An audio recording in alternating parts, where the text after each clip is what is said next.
አሁን ዜናዎችን ስትሰሩ እንደዚህ የሚደረጋል እንዴ ምናምን ብለህ ከዛ ግን ዲፕ ዳውን ገብታችሁ ስታዩት የበዛ ያ ነገር ተመሳሳይ የሆነ የወንጀል ታሪኮች ያጋጠሙሃል።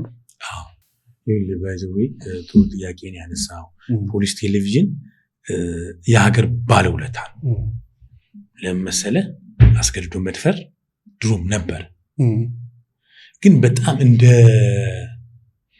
ውርደት እንደ ቤተሰብ ውርደት ስለሚታይ ልጅቷ የጦስ ዶሮ ሆና ደሟን ጠራርገው እዛው ቤተሰብ አፍኖ ያስቀረዋል በጣም ብዙ ጊዜ ማለት ነው። ስለዚህ በቃ ወደ አደባባይ አይወጣ። ፖሊስ ቴሌቪዥን ሲጀመር መስራት ጀመር ነው። ህገወጥ ስደት በጣም ብዙ ነገሮችን በመጀመር እኛ ፖሊስ ቴሌቪዥን ቀዳሚ ነው። በተለይ አስገድዶ መድፈር በጣም የሚገርምህ እማታምናቸው ነገሮች ሰው ሆኖ እንዲህ ያደርጋሉ የምትለው እና አስገድዶ መድፈር ትልቅ ነገር ሆነና እየሰራን ስንመጣ እየተቀጣ ሲመጣ ሰው ይሄ ማለት እንዲያለ ሲመጣ በቃ በፍትህ ሚኒስተር ደረጃ ማለት ነው እናንተ መስራት ከጀመራችሁ በኋላ ተባለ እንደሱ ግምገማው ማለት ነው። ፍትህ ሚኒስተር እኮ ነው ማለት እኛ ሄድ ነው ነበር ድሮ ታፍኖ ስለሚቀመጥ ዛሬ ሰው መብቱን ስላወቀ ነው። ስታስቲኩ ይሄ ነው የሚያሳየው። ስለዚህ ሰው ይምጣውን እንደሱ ነው።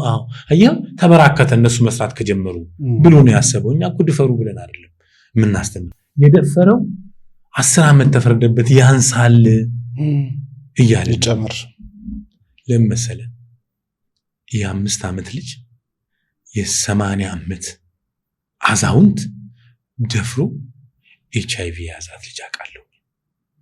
እዛ የቤታቸው ዘበኛ አረቄና አምጥቶ መጥቶ ምን የመሰለች ልጅ ማለት በቃ ኦሬዲ ገደላት።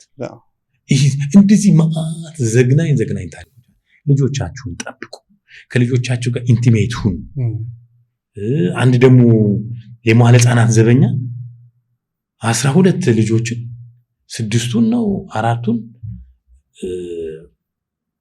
መድፈር አደረገ፣ ሌሎችን ሙከራ።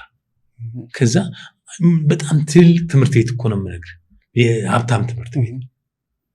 እናት መጨረሻ ላይ አንዷ ልጅ ስታጥብ ደም ነገር አየች። ምንድነው ሰውየው ጥንብዝ ያለ ሰካራ የጥበቃ እና እንዲህ የሆነ ነገር አለ። ባካችሁ ልጆቻችሁን ጠብቁ። ከልጆቻችሁ ጋር ልጆችም ይፈራሉ፣ ይደብቃሉ። ገብቷል። እና እንዲህ ያልን በመጣን ቁጥር ነገሩ አሁን ላይ ያለበት ደረሰ። ተደፈረች የተባለች ልጅ ሄዳ ደፍሮኛል ይሄ ሰውዬ ምናምን ብላ ህግ ፊት ቆማ የምትመሰክርበት። ስለዚህ እንደዚህ አይነት ነገሮችን በመጀመር በኩል ፖሊስ ቴሌቪዥን ግን አሁንም የመድፈር ወንጀል አብርሽ ብትሰማ ይዘገንናል። እኔ አሁን ራሱ ካቴና ፕሮግራም ከጀመርን በኋላ ክፍለ ሀገር ድሮ የሰማሁት ልጅቷን ደፍረው ገለው አንቀው አንጠልጥለው ማለት ነው። አሁን እኮ በቅርብ ነው የምነግርህ። እንደዚህ አይነት ነገሮች ስላሉ ወንጀል እኛ ከሰራነው በኋላ የሚበራከት አይደለም። ግን ይፋ ባወጣው ቁጥር ቻሌንጅ ነበር፣ በጣም ከባድ ቻሌንጅ። ካለቆቻችን ጀምሮ እናንተ ይህን ነገር ምንድነው አታቆም? አናቆምም። ለምሳሌ የፍትህ አካላት እንደፈለጉ መስጠት ጀመሩ። 6 ዓመት አንዳንድ ጊዜ በነገር ላይ አስገድዶ መድፈር ምን ኮምፕሊኬትድ የሚያደርገው ነገር አለ መሰለ? ቴክኒካል ነው። ሰውን ቁጭ አድርጎ ካሜራ ቁጭ አድርጎ አይደለም ይደፍር። ገብቷል? ተደባብቆ ምን ብሎ ስለሚገል ቴክኒካል ነገር ካልተጠቀምክ በስተቀረ የሰው ምስክር የለም። ስለዚህ ደፍሮ ቀድሞ ወጥቶ እናትየውን አይንሽን አጠፋሻለሁ ምናምን የሚል ጎረምሳ ነበር ያን ጊዜ።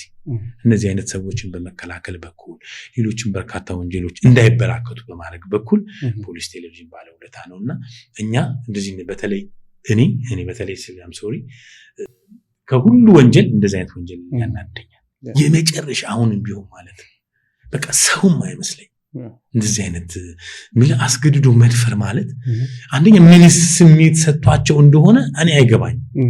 የ3-4 ዓመት ልጅ ደፍረ አንደኛ እንዴት አሰቡት የሚለው ነገር አለ።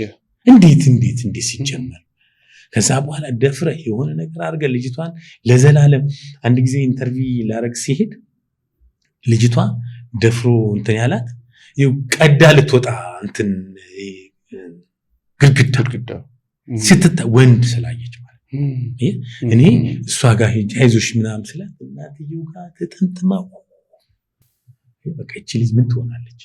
ምን አግብታ ትኖራለች?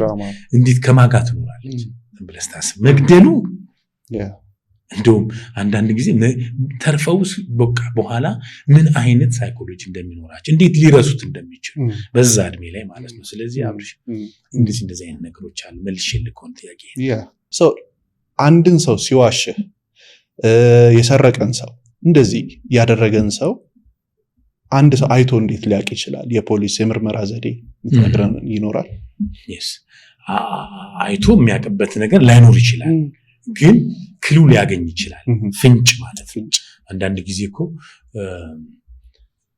ሳይኮሎጂካሊ የሚሆኑ ነገሮች አሉ። ውስጥህ ሲጨነቅ ምን ሲል የሚያለብ ሲዋሽ ደግሞ ሰው ያስታውቃል። ኖርማሊ ይሄ መርማሪዎቹ ቢመልሱት ይሻላል፣ ግን እኔ ዝም ብዬ ሳስበው ታውቀዋለህ።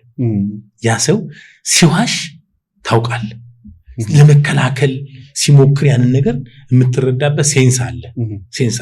መደምደም ባትችል ኖርማሊ አሁን የፖሊስ ስራ የማስረጃ ጉዳይ ነው። አንዳንድ ጊዜ እኮ አብርሽ ሳይገል ገለሃል የተባለ ሰው አውቃለሁ። ገለሃል ተብሎ 15 ዓመት ተፈርዶበት በ7 ዓመት ውጣ የተባለ ሰው 7 ዓመት ተረጋግጦ ማለት ነው እንዳልገደለ። አንዳንዱ ደግሞ ገሎ ዝንጥ ብሎ ይኖራል። ስለዚህ የማስረጃ ጉዳይ ነው። ቦዲ ላንጉዌጅ ግን የለም። እንዴት አንዳንድ የሰውነት እንቅስቃሴያቸው ምናምን እሱ ይታወቃል። እሱ አልኩ ተጨማሪ ነገር ነው የሚሆነው። ፈርዘር ኢንቨስቲጌሽን ለማድረግ ተጨማሪ ነገር። ለምሳሌ 10 ተጠርጣሪዎች ብትይዝ ጅምላ አይደል የሚያዘው? መጀመሪያ አንድ ሰው ቢሞታ ሁላችንም እንገባለን። ከዛ የሆነ ከነዛ ውስጥ የሚጣራ ከዛ ውስጥ የሚጣራ ምናምን ሰው ታገኛለህ። በጣም ኮምፕሊኬትድ እኮ ነው። አንዳንድ ጊዜ የሚገርም ነገር አብርሽ የሰው ደም የምትለው ነገር አለ። የሰው ደም የምትለው ነገር እኔ ባላገርም በለኝ ምንም በለኝ አምናለሁ። ለምን ድሬዳዋ ውስጥ ለምሳሌ አንዱ ዘበኛ ነው፣ አንዱ ሽማግሌ ዶላር ይላክላቸዋል ብሎ ቀርቦ ገደላቸው። ዶላር ለመውሰድ እና ልጆቻቸውንም እንደዛው ልጆቻቸውን ገደለና ዶላሩ ምኑን ይዞ ፖሊስ ጣቢያ ዝም ብሎ ይዞራል። እሺ ፖሊስ ጣቢያውን 6 ጊዜ 7 ጊዜ ከዛ አንተና ምናምን ሲሉት ኧረ እኔ ምንም አላደረኩም ሲል ዶላሩ ተዘረገፈ ምናምን። ከ12 ዓመት በኋላ የተያዙ ሰው አለ። ከ12 ዓመት በኋላ ሰውየውን ገለው ባልና ሚስቱ ሊሾ አድርገውት እንትን ማለት መሬት ቀብረውት ሚስትየው ውሽማዋ ነበርና ባልየው ሲመለስ አብሮ አገኛቸው። በያዘው ዱላ ጋር ሲያደርገው እዛው ሞት። በአንቺም ጉድሽን ጨፍኝ እኔም ጉድሽን ብለው ቀበሩት እና ይኖራሉ። 12 ዓመት በኋላ እረሱት። እሺ ቤቱን ሸጡት። ቤቱን የገዛው ሰውዬ ሊሾ ሊያደርግ ሲቆፍር ከ12 ዓመት በኋላ ገዳይ መሆናቸው ታወቀ። እና አንዳንድ ጊዜ የምትለው ሳይኮሎጂ ምናምን አለ። ግን ሞር ደግሞ በተለይ ነፍስ የጠፋ ሰው የትም እንደማይሄድ አውቃለሁና አለ። በፖሊስ ሳይንስ አለ